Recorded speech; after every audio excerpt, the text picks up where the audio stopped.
Ովքեր էին այդ էլիտայի անդամները։ Պատրաստվեք, համոզվեք, որ լավ նստած եք, որ հանկարծ չընկնեք ու խորը շունչ քաշեք։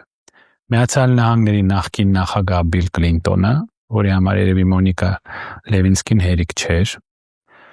Իլոն Մասկը միլիարդատեր, ում ներկայացնել երևի պետք չի, Արքայազն Էնդրյուն,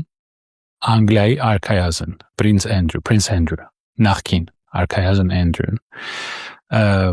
Անգլիայի թագավորական ընտանիքի մի ուրիշ անդամ, Սարա Ֆերգյուսոն, Duchess of York, Google-ի ընկերության տերը, Հարվարդի համալսարանի նախկին տնօրենը, Հարվարդի համալսարանի։ Եվ այնտեղ նաև հիշատակվում էր Մակրոնը, այդ նույն անձը, որը ստիպեց, որ այս խմբի ղեկավարը հանձնի Ղարաբաղը, այդ նույն անձը, որը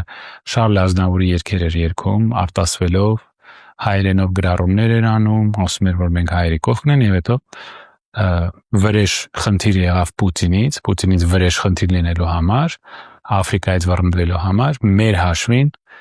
այսպիսի քայլ արեց, որպեսզի հարված հասցնի Պուտինին, եւ այս մարդը հանդիսեց։ Ուրեմն այնտեղ կա Մակրոնի հիշատակումը նույնպես, որը երբ որ նա տնտեսության նախարար էր Ֆրանսիայում, հանդիպել էր Էփստեյնի հետ Ելիսյան պալատում։ Այնտեղ նաև հիշատակվում է նախագահ Տրամպը, բայց որևէ քրեական ապացույցներ իր դեմ չկան, ուղղակի իր անունն է հիշատակվում այս փաստաթղթերում։ Ջալոց տասնյակ հազարավոր փաստաթղթեր, էջեր եւ հազարավոր սարսափելի այդ պիղծ նկարներ են հրատարակվել։ Դե հարց է ծագում, թե ինչ է կատարվում մեր սիրելի արևմուտքի հետ, երբ արևմուտքի էլիտան արդեն էլ թմրանյութ չունի ընդունելու,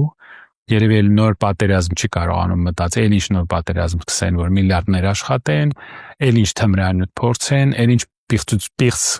գործարքներով զբաղվեն, հիմա գործը հասավ 14-ից 17 տարեկան աղջիկներին, 1200 հոգի, 1200 հոգի, եւ սա տևում էր տասնյակ տարիներ։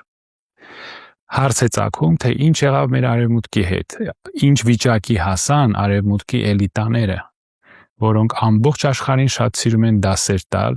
դեմոկրատիայի մասին, մարդու իրավունքների մասին, արդարության մասին, օրենքի ուժի մասին, որոնք ուրիշ երկրներին օրինակ մեզ սովորացնում են ինչպես անցկացնել ընտրությունները, այս մարդիկ, այս էլիտան ուրիշ երկրների նկատողություններ են անում, թե սա ճիշտ չէ, սա դուք չեք հարգում մարդու իրավունքները, սա դեմոկրատական քայլ չէ, ձեր ընտրությունները պետք է այսպես անցկացվի կամ այնպես անցկացվի։ Բռնաբարելով 1200 անչափահաս աղջիկ, դուք տեսեք ինչին է հասել աշխարհը եւ ում ենք մենք համարում հրեշտակներ, իդեալական հասարակության մի մոդել, որի համար մենք հանձնեցինք Արցախը, արդեն 100 անգամ պարզվեց, հանձնեցինք Մեղրին, Կիրանցը, որովհետև մենք հավատում ենք, որ այս աշխարհը մեր բացարձակ նպատակն է, պետք է ցանկացած ձևով այս աշխարհի մաս դառնանք։ Տեսեք մենք ուր հասանք։ Եվ